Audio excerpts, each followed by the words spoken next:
Bonsoir à tous. Nous sommes à la dernière phase, dernier moment de cette grande journée de débat. On était très contents de vous voir tous très impliqués, toujours tous très mobilisés pour poser des questions et débattre avec nos invités. On a eu une journée très très riche, où on a pu parler du démos européen avec François Asselineau, on a pu débattre des déboires de la politique de quantitative easing avec Bruno Coleman et Paul Jorian à l'instant. On a pu avoir des données extrêmement factuelles sur l'état de l'Union européenne au moment de la conférence d'ouverture.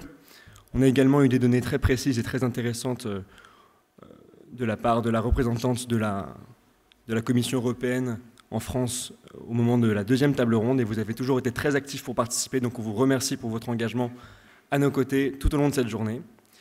Alors je veux remercier bien sûr les 3 tribunes organisatrices, donc Agora, INSAE, Centrale Supélec, Symposium, avec qui on a préparé ce projet depuis beaucoup de temps. Donc merci à eux, merci à tous les modérateurs, à tous les gens qui se sont occupés aussi de la logistique aujourd'hui.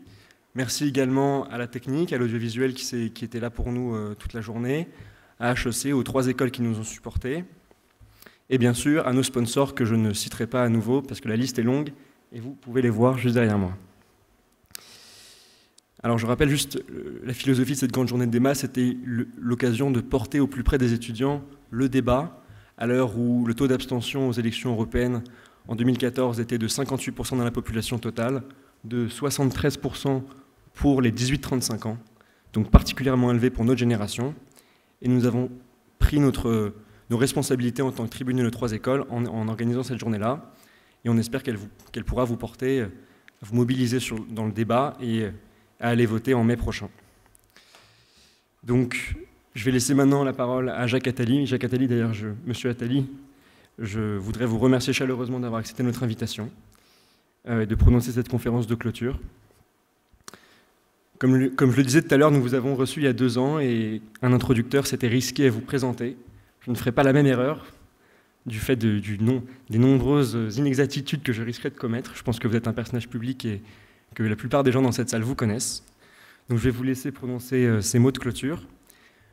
Je vous souhaite à tous de passer une excellente conférence et à très bientôt, en ce qui concerne les HEC, sur le campus pour de nouvelles conférences HEC Débat.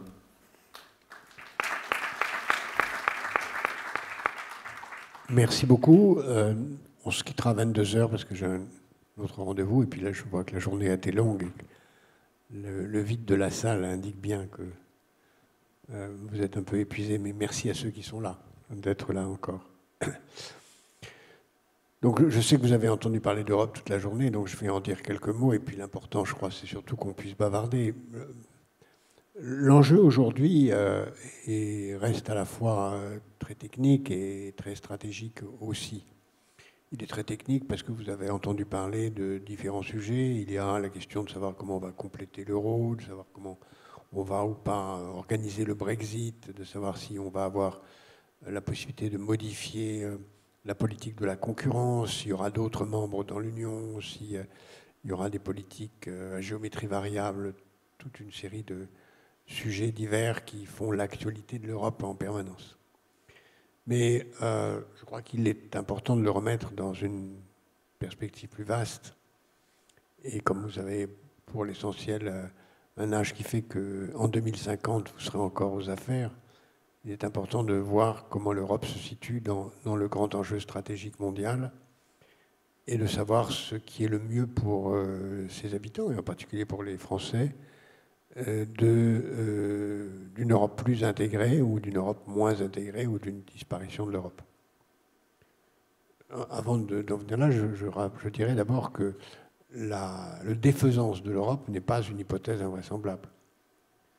Non seulement parce qu'il y a des gens qui aujourd'hui le souhaitent, parce qu'ils ont toujours été contre l'Europe, mais parce que aucune construction humaine n'est définitive. Et si on ne le veut pas, les choses peuvent se défaire. Vous êtes né avec l'Europe existante, l'Union européenne, mais vous pourrez partir à la retraite avec une Europe qui aura disparu. Et même avant. On le voit, ne serait-ce que par un parallèle qu'on peut faire qui est assez frappant avec l'Union soviétique. L'Union soviétique existait pendant 70 ans, un peu comme l'Union européenne, qui existe depuis 60 et quelques années. Et puis en 3 ans, 4 ans, l'Union soviétique a disparu.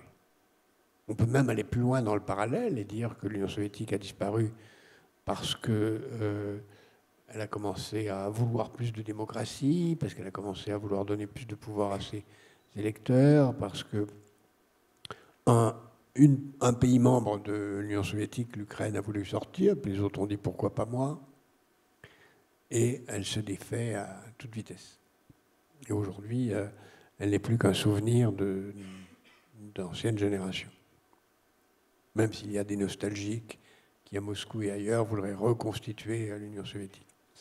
Donc la défaisance de l'Union européenne n'est pas du tout invraisemblable, non pas parce que des gens l'auraient voulu, presque personne ne voulait la défaisance de l'Union soviétique, mais elle s'est défaite. Elle s'est défaite comme ça. Et ça peut arriver à l'Europe. 2050, un monde dont on ne peut pas dire grand-chose évidemment, parce que beaucoup d'enjeux sont encore extrêmement incertains, mais on peut dire qu'on sera sans doute, sauf catastrophe majeure, 9 milliards d'habitants. Sur les 9 milliards, il y en aura 1,3 milliard en Chine, 1,5 milliard en Inde, 2 milliards en Afrique. Comme vous savez, le grand continent du XXIe siècle, en tout cas démographiquement, c'est l'Afrique. Il y en aura toujours 400-500 millions aux États-Unis et toujours 400-500 millions, toujours un peu moins, 400 millions aux États-Unis et 500 millions en Europe. Il y aura plus d'habitants au Nigeria qu'aux États-Unis, plus d'habitants en France qu'en Allemagne, plus d'habitants en Turquie qu'en Russie. Les changements sont, en tout cas si les tendances actuelles sont prolongées, considérables. L'Europe sera beaucoup plus vieille, la Chine aussi, le monde entier sera plus vieux, sauf l'Afrique. Et si on continue comme ça, nous aurons face à nous, d'un point de vue géostratégique, de nouvelles grandes puissances. 2050, sauf catastrophe qu'on peut imaginer, qu'on peut raconter, les États-Unis seront encore une très grande puissance, encore peut-être la première puissance mondiale. La Chine sera une très grande puissance, tant économique, où elle aura, en 2050, on pense qu'elle aura le niveau de vie des États-Unis d'aujourd'hui, ce qui est déjà pas si mal. Sauf catastrophe. Parenthèse, la Chine peut elle aussi se couper en morceaux d'ici à 2050. C'est même une hypothèse qu'on ne peut pas exclure. Mais enfin, le plus vraisemblable, c'est qu'en 2050, on aura une très grande puissance américaine, une très grande puissance chinoise, technologique, industrielle, politique, militaire. La Chine aura, dès 2030, une armée, en tout cas une marine égale à celle des États-Unis. Et la grande bataille, la grande rivalité pour le contrôle des matières premières du monde, des richesses, de l'influence,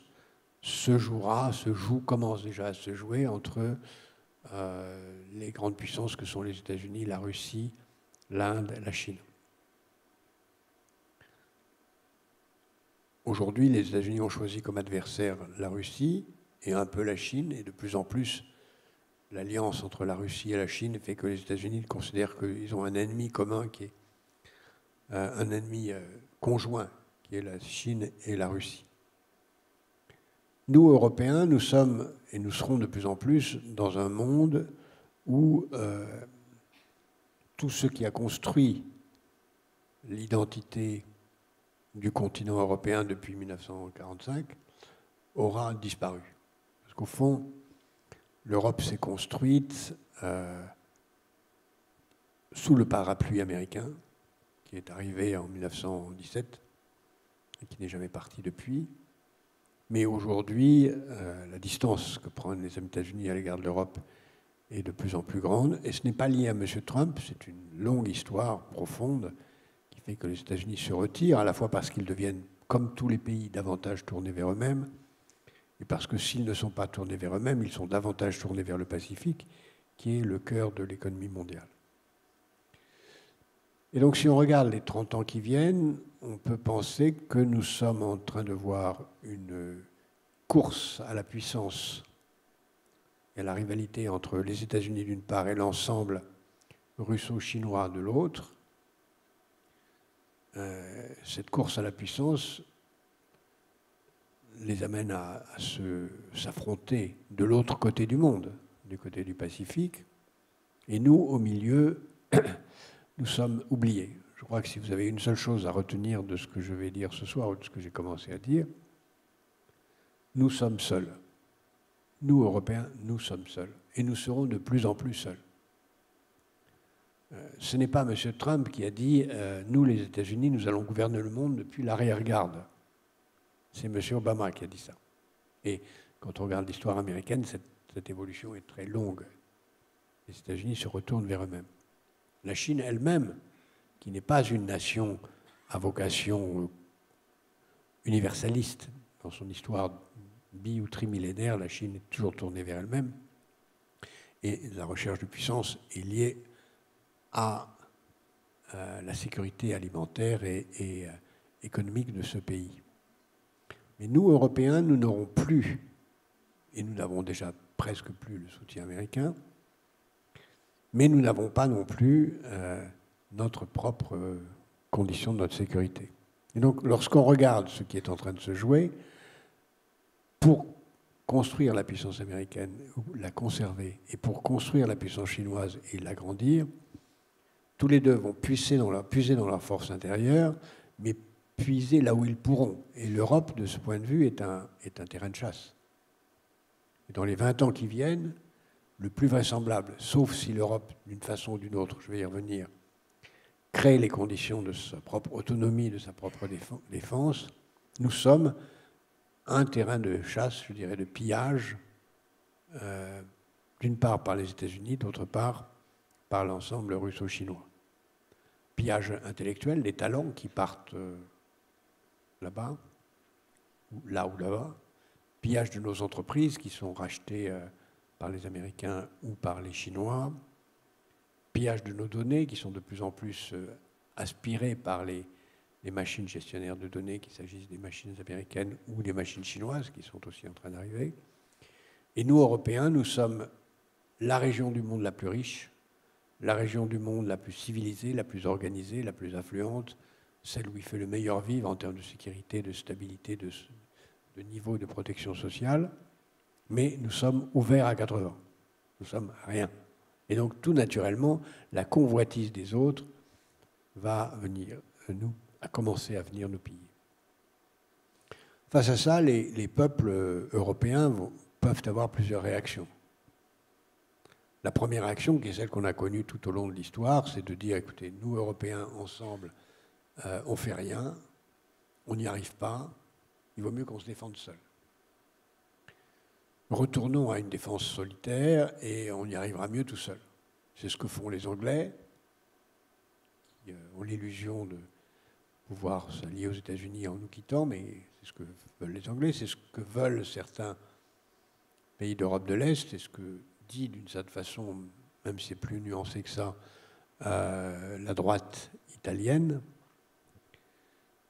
C'est ce que pensent certains Français aussi, qui pensent qu'on serait mieux tout seul. Et au fond, d'une certaine façon, la France a des raisons respectables de penser qu'elle serait mieux toute seule, puisque c'est une grande nation démographique, c'est la seule nation d'Europe avec l'Irlande qui n'a pas de problème démographique. C'est une nation qui a l'arme nucléaire et qui donc a une protection de son territoire face à une attaque qui est encore crédible, et que donc on peut se dire que la France toute seule peut mieux s'en tirer. En réalité, c'est vraiment ça le débat. Après, tout le reste, ce n'est qu'un habillage.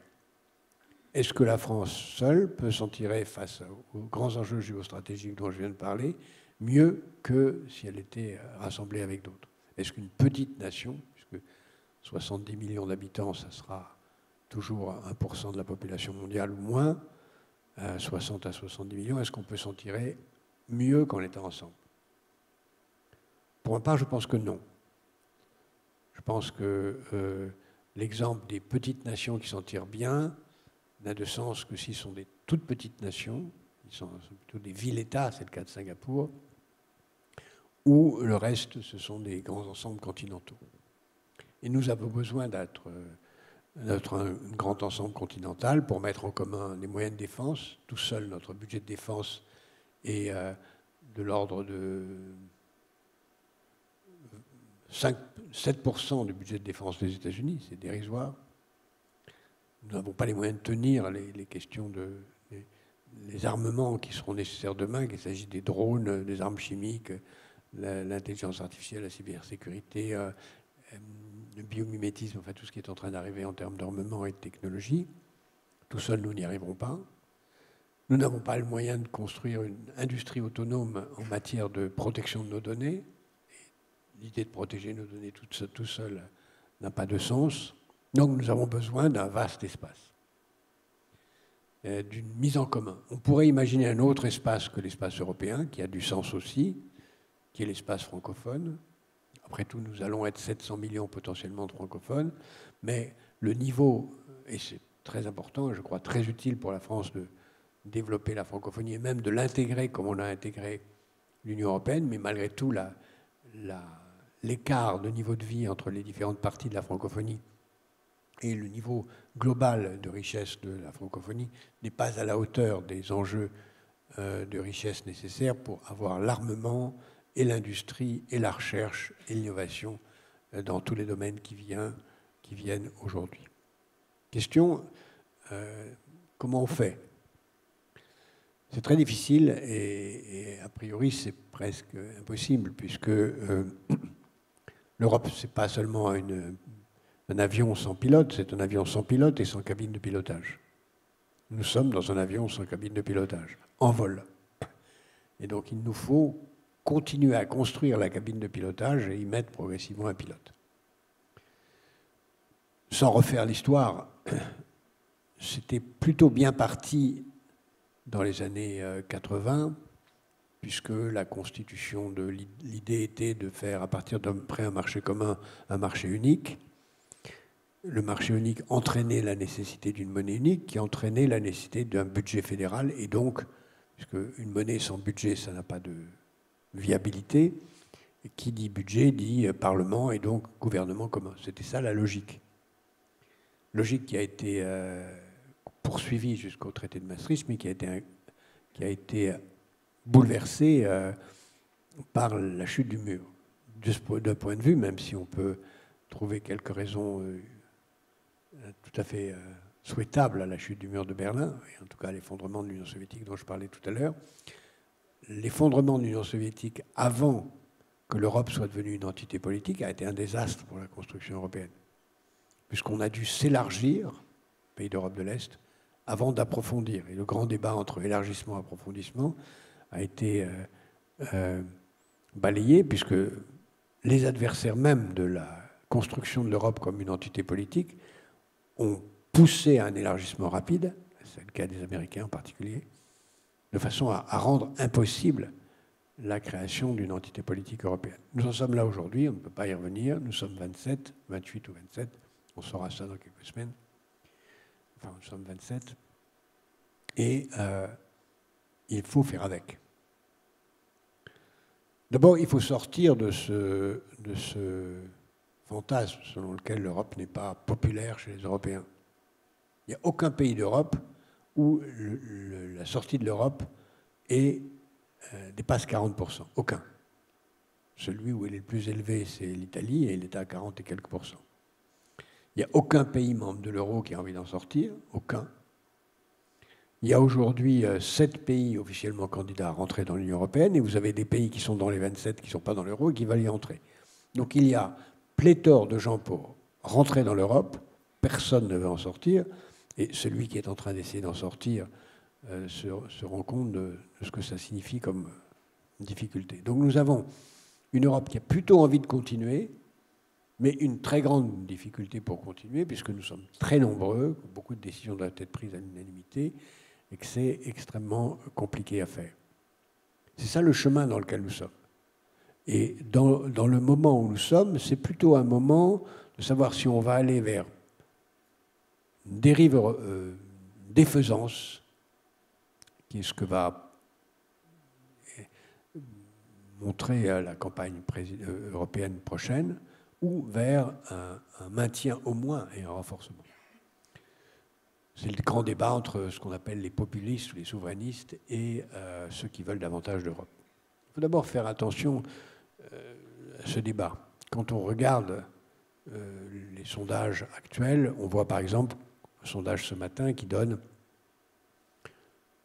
le parti de M. Salvini comme le grand vainqueur, dit ce sondage, des élections européennes. En réalité, quand on regarde les chiffres réellement, oui, il passe numéro 2 dans les partis européens, mais avec 5 ou 6% des voix du total. Et l'ensemble des voix qui sont pour la défaisance de l'Europe ou qui sont contre l'Europe telle qu'elle est aujourd'hui, ça fait 20% des voix. Donc on est très loin, même dans les sondages actuels, d'une majorité, et même si le Parlement est légèrement plus à droite, ça ne changera rien au fait qu'il est majoritairement pro-européen pour les raisons que j'ai dites tout à l'heure. D'autant plus que si on écoute vraiment M. Salvini et une grande partie de ceux qui sont des dirigeants supposés être anti-européens, en fait, ils ne le sont pas, même si je suis loin d'être en accord avec eux. Mais le discours de M. Salvini est assez habile pour dire, comprenant l'état de son pays et le fait qu'il est porté à bout de bras par l'Union européenne, qu'il est pour l'Europe, mais simplement une Europe qui soit que européenne. Et donc l'opposition n'est pas une opposition à l'Europe, c'est une opposition à la présence de l'islam en Europe. Les réfugiés, les étrangers. Et M. Salvini, comme M. Orban, comme un grand nombre de partis, sont en train de reconstituer leur idéologie, qui n'est plus du tout une idéologie de sortie de l'Union européenne, mais une idéologie d'une Europe qui éviterait ce qu'ils appellent le grand remplacement des Européens par des gens venus d'ailleurs.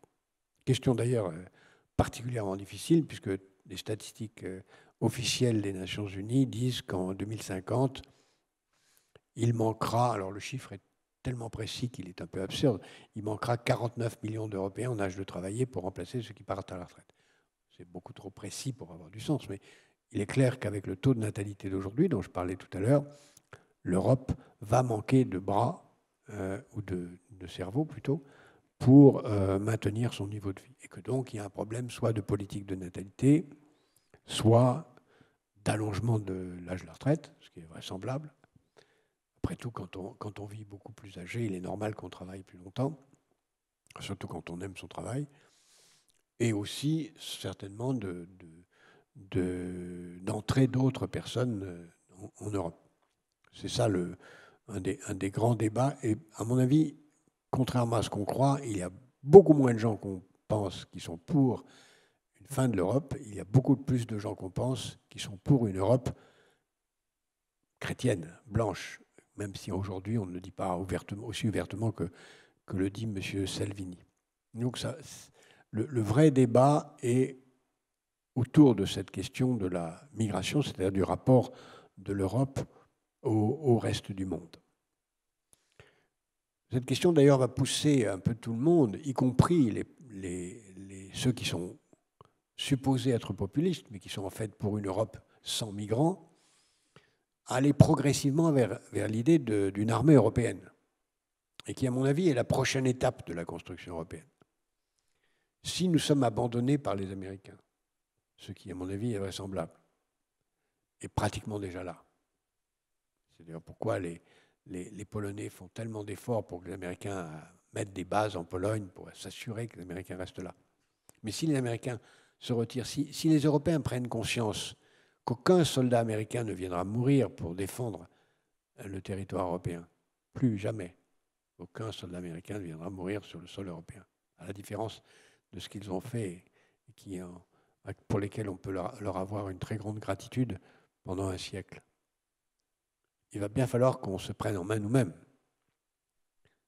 et que soit on retourne à une indépendance dont je parlais tout à l'heure, soit, et qui peut entraîner à ce moment-là de retour au nationalisme, au militarisme de chacune de nos nations, avec les conséquences qu'on peut avoir, ou alors aller vers la prochaine étape de l'Union européenne, qui est une politique de sécurité. Et je crois pour ma part que c'est, mis à part les enjeux techniques passionnants qui sont Brexit, pas Brexit, compléter l'Union européenne, l'Union monétaire par une union bancaire, résoudre les difficultés posées par le fait que la Banque centrale n'est pas une vraie banque centrale, enfin, toute une série de questions absolument passionnantes et complexes. Le vrai enjeu, c'est aurons-nous, dans les 10 ans qui viennent, une politique de défense. Défense contre qui? Peu importe. Contre la Russie, peut-être, contre la Chine, peut-être, contre les vagues d'invasion qui viendraient d'ailleurs. Je cite entre guillemets, je ne partage pas ce point de vue. Mais nous ne pouvons pas rester sans défense, même si nous ne connaissons pas nos ennemis. Et nous ne pouvons pas rester dépendants de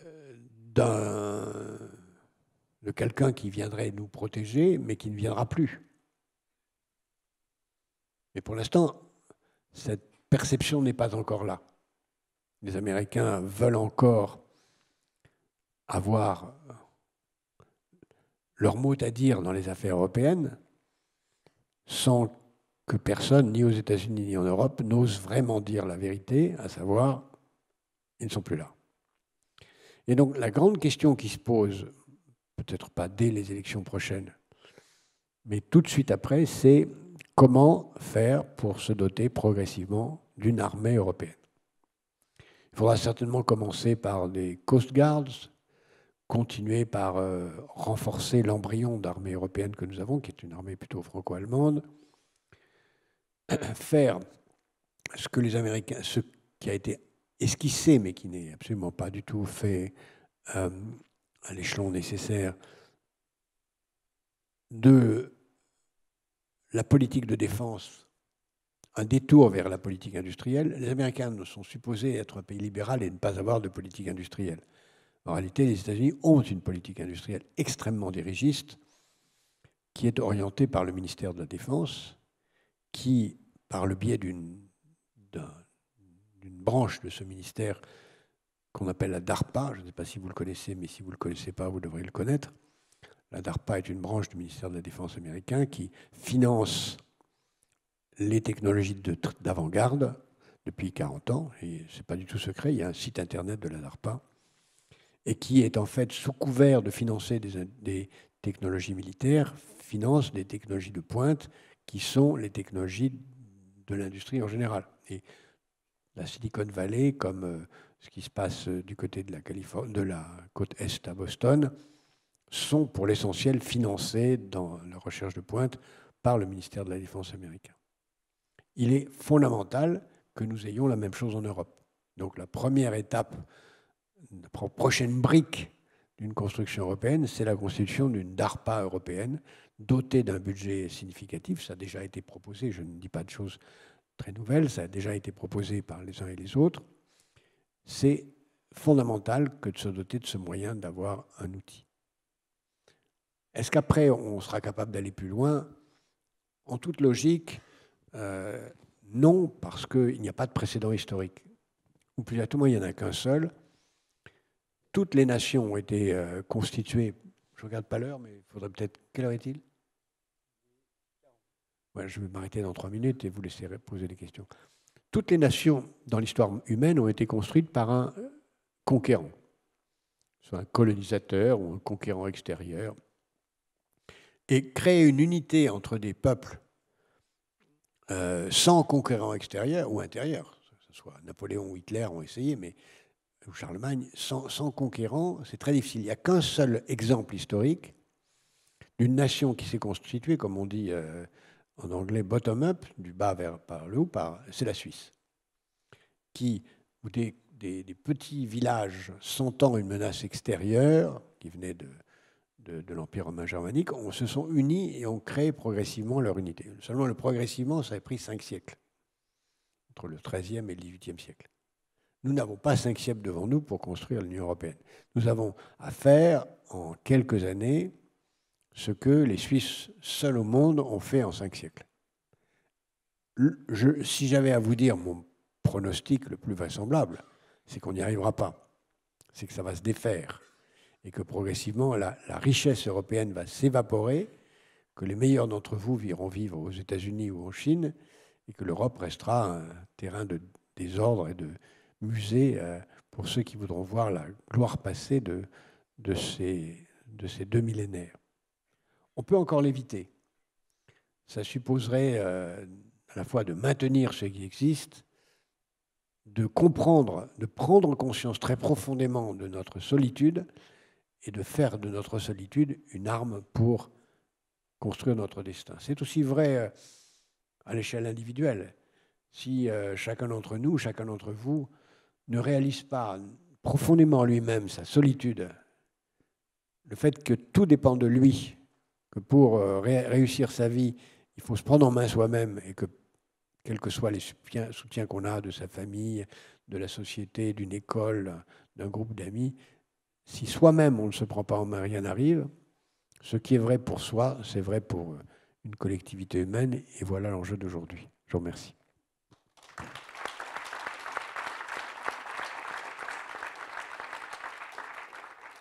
Merci beaucoup, Monsieur Attali, pour votre intervention vraiment éclairante.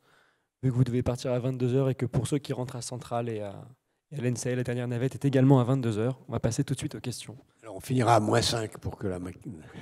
Je déteste parler dans une salle qui est en train de se vider, et surtout qu'elle est déjà à moitié vide, donc ça sera encore pire. Est-ce que quelqu'un veut se lancer pour la première question ?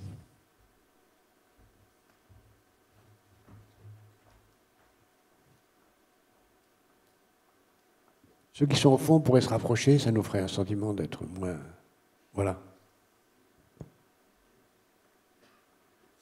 Vous avez parlé de politique industrielle. Qu'est-ce que vous pensez du fait que la fusion d'Alstom et de Siemens a été refusée par l'autorité de la concurrence européenne? Est-ce que vous partagez l'avis de M. Le Maire et de son homologue allemand, ou à l'inverse? Alors, vous avez dit à juste titre qu'elle a été refusée par l'autorité de la concurrence européenne. En réalité, comme vous savez, il n'y a pas d'autorité de la concurrence européenne. Elle a été officiellement refusée par la Commission, mais la Commission n'est pas en fait autonome, elle est libre de le faire. Les réglementations européennes sont entièrement fondées sur la dictature de la concurrence, et c'est la direction de la concurrence qui fonctionne comme la haute autorité de la concurrence qui a, sur des critères purement juridiques, imposé cette décision. Absurde, très mauvaise décision, qui est fondée sur l'idée qu'on s'intéresse à la concurrence interne à l'Europe et pas à la concurrence mondiale. Donc il est urgent de changer cette doctrine. La Commission actuelle, en fin de mandat, n'a pas eu le courage de le faire. Ce n'est pas une question législative, c'est une question de doctrine. Mais l'Europe qui a été construite, et c'est une de ses faiblesses, entièrement comme une Europe de la concurrence interne, parce que, au fond, le principal bénéficiaire de l'Union européenne, c'est le consommateur. Et on a choisi de prioriser le consommateur sur le travailleur.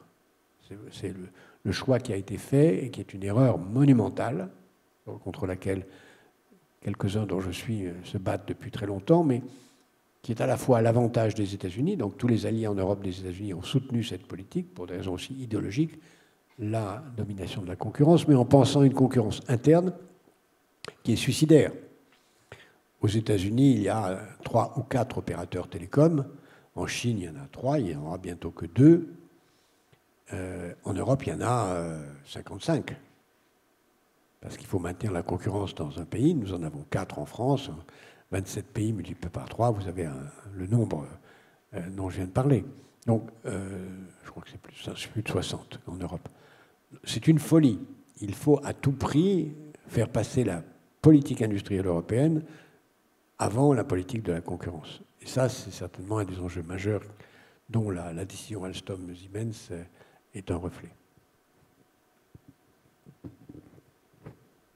Paul, je vois que tu veux poser une question. On est des vieux complices tous les deux. Puisque tu m'appelles Paul, je vais t'appeler Jacques.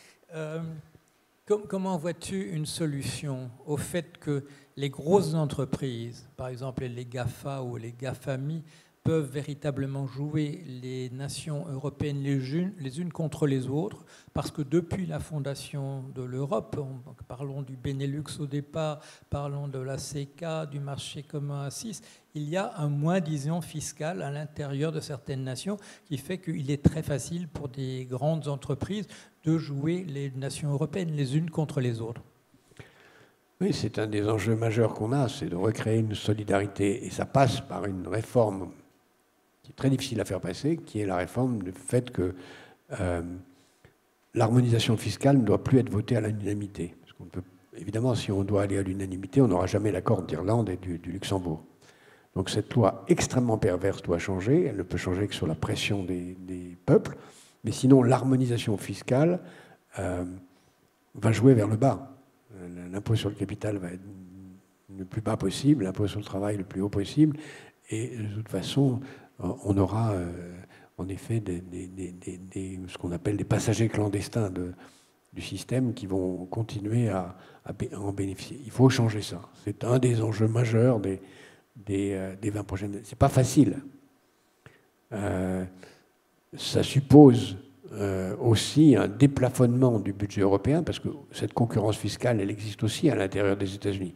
Toi, tu as vécu longtemps en Californie. Tu sais qu'en Californie, il y a des règles fiscales qui sont complètement différentes du reste des États-Unis. Donc, il y a des concurrences fiscales à l'intérieur des États-Unis, mais c'est compensé par le fait qu'il y a un budget fédéral qui représente une part importante. Tant qu'on aura un budget fédéral européen aussi faible qu'aujourd'hui, limité à 1% du PIB, on n'ira nulle part. Je crois que le détour, il est plus facile de passer par une hausse du budget fédéral européen que par une lutte contre l'harmonisation fiscale. Et pour faire accepter une hausse du budget fédéral européen, l'arme de la défense me paraît la mieux acceptable par les opinions publiques. Oui.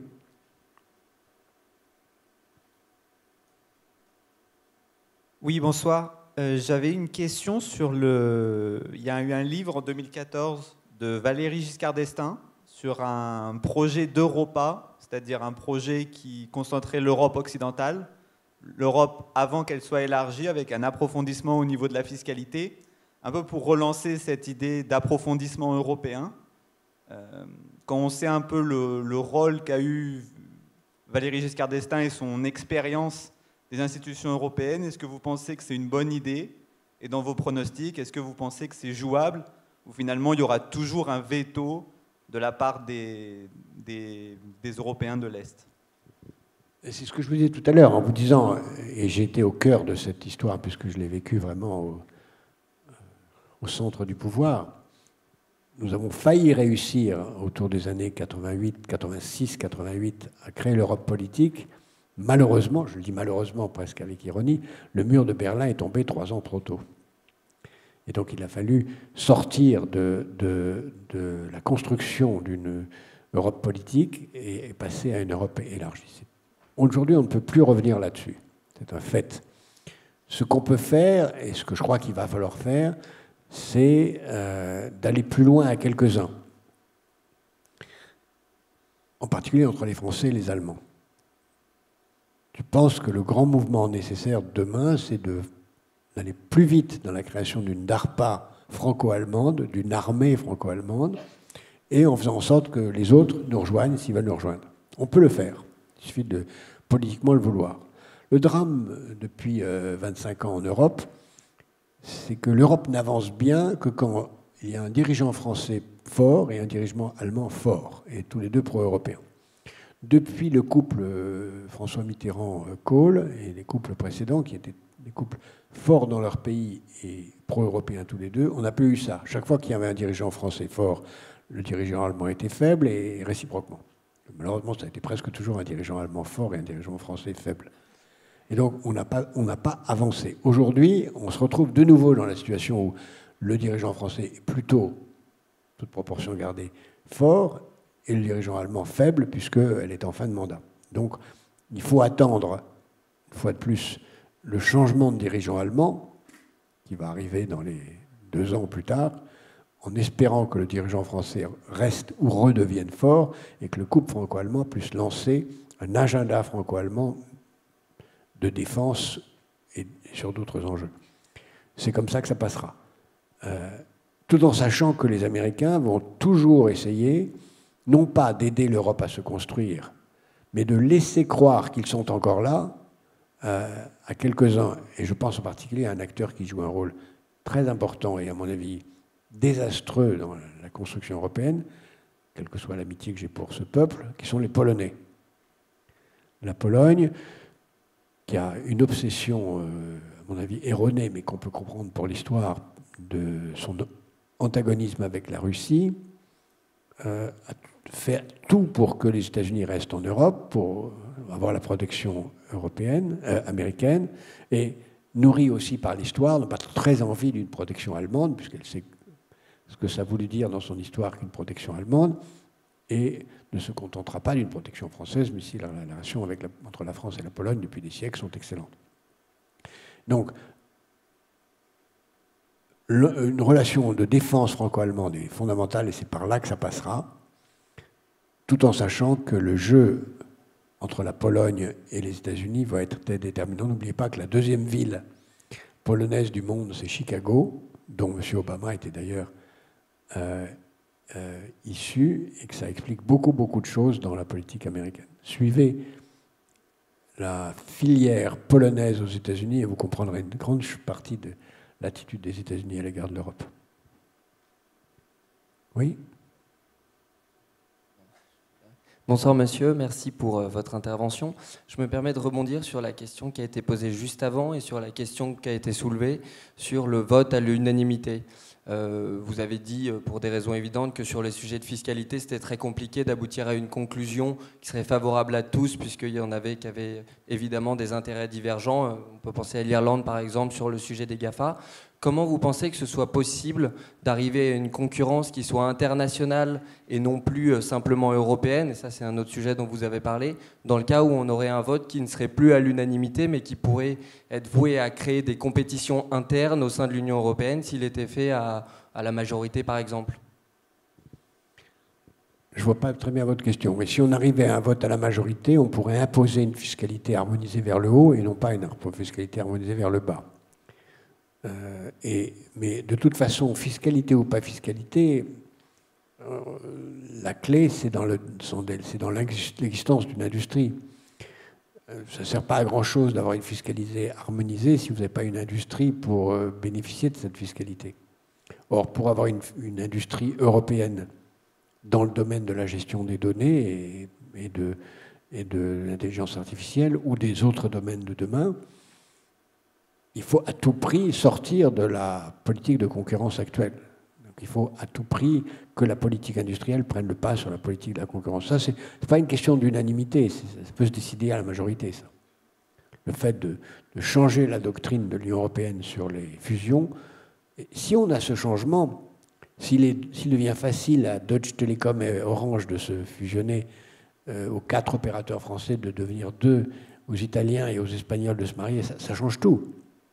On pourrait voir sur ce marché de 500 millions d'habitants se constituer des ensembles, des entreprises de taille mondiale, ce qu'on n'a pas. Le seul secteur où on a une entreprise de taille mondiale, comme on sait, c'est un secteur où l'entreprise de taille mondiale est née avant la politique de la concurrence, c'est-à-dire Airbus. Et aujourd'hui, on ne pourrait pas le faire. Et aujourd'hui, Airbus est extrêmement menacé, en particulier par les conséquences de tout cela. Donc, la clé pour moi n'est pas tellement dans la politique fiscale, elle est dans la politique industrielle qui pourrait espérer voir naître des géants européens. Sans géants européens, on n'ira nulle part. On va prendre une dernière question. Bonsoir.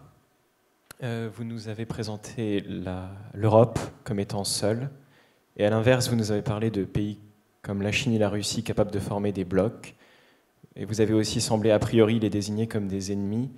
Je me demande pourquoi vous pensez que l'Europe serait incapable de former des blocs avec d'autres puissances que les US, notamment la Russie par exemple. Je vous remercie de cette question parce que ça me permet de préciser ma pensée. Je ne crois pas que nous devons considérer la Russie comme un ennemi. Je crois que les États-Unis considèrent la Russie comme un ennemi et que nous avons à tort nous sommes à tort embarqués dans cette vision. Je pense que ce qu'on a fait avec la Turquie, qui est de rompre les négociations, a poussé la Turquie dans les bras de l'islamisme, alors qu'il aurait suffi de dire aux Turcs, négocions pendant 20 ans et créons les conditions de votre rapprochement pour que la Turquie reste aujourd'hui un partenaire fréquentable. De même avec la Russie, si on regarde bien ce qui s'est passé en Russie, et quand j'ai été en situation de créer une institution européenne où la Russie était membre, la Banque européenne de reconstruction et de développement, je l'ai fait justement dans la perspective de ne pas oublier que la Russie est européenne. La Russie est une nation d'Europe. Et d'ailleurs, les dirigeants russes ont à plusieurs reprises frappé délicatement à la porte de l'Union européenne. Mais ils n'ont pas fait l'erreur des Turcs, qui est d'être candidats pour se faire repousser. Ils ont laissé entendre, il y a un discours de M. Poutine à son arrivée au pouvoir extrêmement explicite, et c'était une immense erreur européenne que de ne pas l'écouter. Naturellement, à ce moment-là, on a poussé la Russie dans les bras de la Chine. Ce que continuent les États-Unis à son tort, puisque l'ensemble entre la Russie et la Chine est une superpuissance, alors que l'Europe, avec la Russie intégrée, c'est la première puissance du monde. Géographiquement, la Russie nous apporte l'énergie, les ressources agricoles, tout ce que notre partie de l'Europe n'a pas. Et évidemment, culturellement, la Russie est européenne. Expliquez-moi que Tolstoï, Tchekhov ou Dostoïevski ne sont pas européens, ou Moussorgsky ou Tchaïkovski. C'est évidemment une partie intégrante de la culture européenne. Donc, la Russie est en Europe. Tout ce qu'on pourra faire pour créer les conditions d'un rapprochement de la Russie avec l'Europe est fondamental. Et naturellement, les États-Unis, qui n'ont pas intérêt à une puissance forte en Europe, font tout pour créer un mur. D'où l'importance pour les États-Unis des Polonais, qui, eux, détestent, pour des raisons historiques, qu'on peut comprendre, même s'ils sont du passé, détestent la Russie. Mais je vous approuve pour dire que nous aurions tort de continuer à croire que la Russie est notre ennemi. Je vous remercie.